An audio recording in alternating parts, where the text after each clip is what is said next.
Aujourd'hui, nous allons voir quelles sont les options avancées disponibles dans le tableau croisé dynamique d'Excel 2010.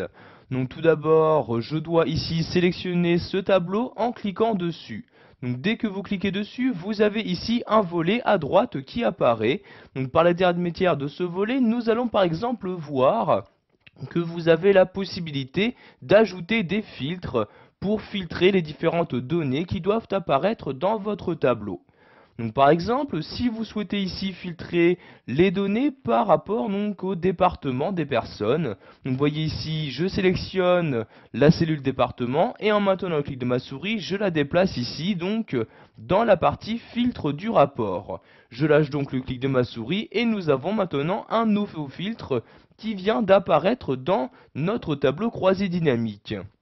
Pour l'utiliser, je n'ai juste qu'à cliquer ici sur la flèche comme ceci et je choisis par exemple ici, comme c'est le cas donc dans cette vidéo formation, quel département je souhaite afficher. Donc par exemple ici, je sélectionne le département Indre-et-Loire, puis je clique sur OK comme ceci et maintenant donc il ne va y avoir que les personnes correspondant à ce département qui vont s'afficher dans ce tableau.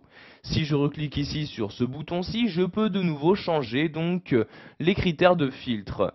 Si vous souhaitez filtrer donc en affichant les personnes de plusieurs départements, vous allez devoir ici cocher cette case-là pour pouvoir sélectionner plusieurs éléments. Maintenant, vous avez différentes cases qui sont apparues, vous n'avez juste donc qu'à cocher les cases. Donc par exemple ici, je vais afficher les personnes habitant également donc dans l'Indre-et-Loire, le Cher et le Cantal comme ceci. Je clique ensuite sur OK pour valider mes changements et voyez donc ici par exemple 3 nouvelles personnes se sont insérées dans mon tableau.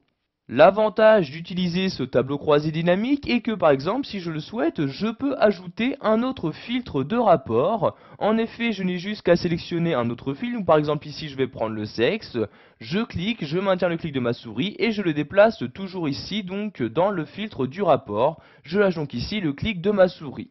Donc tout d'abord, je vais rajouter donc un certain nombre de personnes en cliquant sur cette flèche-ci. Je vais par exemple ici descendre à l'aide de l'ascenseur et sélectionner ici Paris, Orne et l'Oise et je clique ici sur OK. Donc comme vous pouvez le voir, nous avons maintenant de nouveau plus de personnes. Si vous souhaitez maintenant donc filtrer suivant donc les hommes et les femmes, vous cliquez ici sur la flèche et vous choisissez le critère de filtre. Donc par exemple ici, je vais afficher les femmes, je clique donc sur femmes, puis ici sur OK et voyez donc de nouveau donc un nouveau filtre s'est inséré. Donc vous pouvez voir les différents filtres utilisés en vous rendant dans cette liste-ci.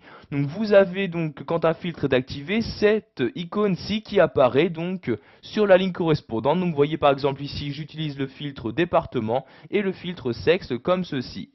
Si vous souhaitez maintenant annuler un filtre et réafficher toutes les données de votre tableau, vous recliquez ici sur le bouton et vous sélectionnez tous comme ceci et vous cliquez ici sur OK pour valider vos changements.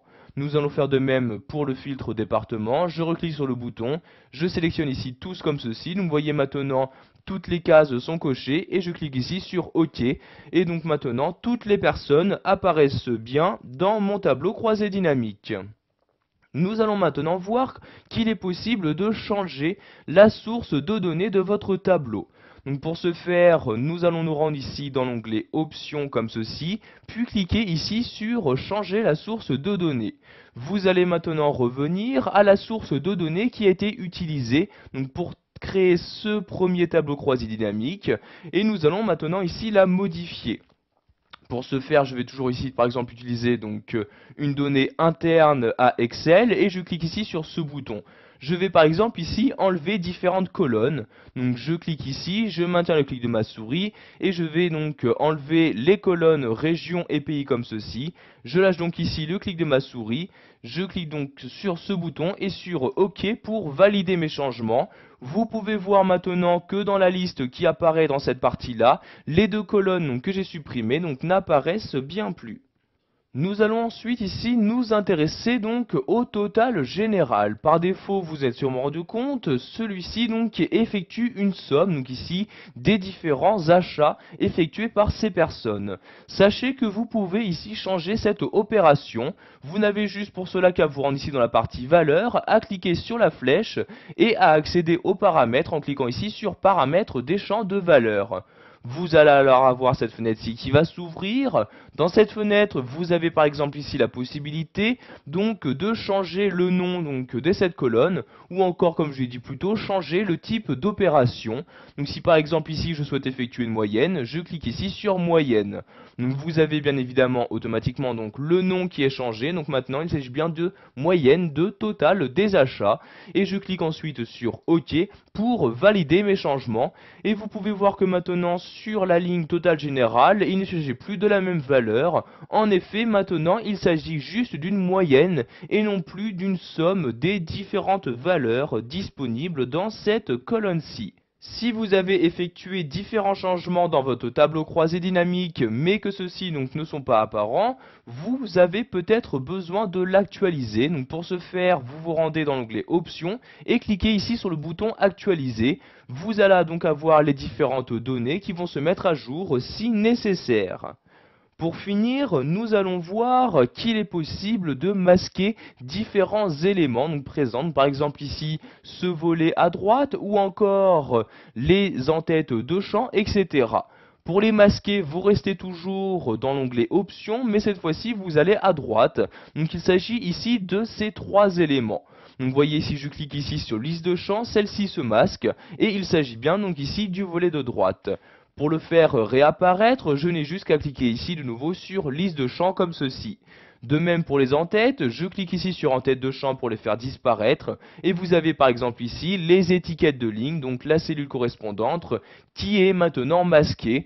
Pour la réafficher, de même, je clique sur ce même bouton et voyez, l'étiquette de ligne vient tout simplement de réapparaître.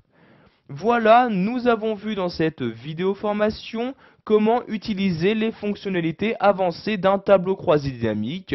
Vous savez donc maintenant comment filtrer les données présentes dans celui-ci, ou encore changer la méthode de calcul, etc.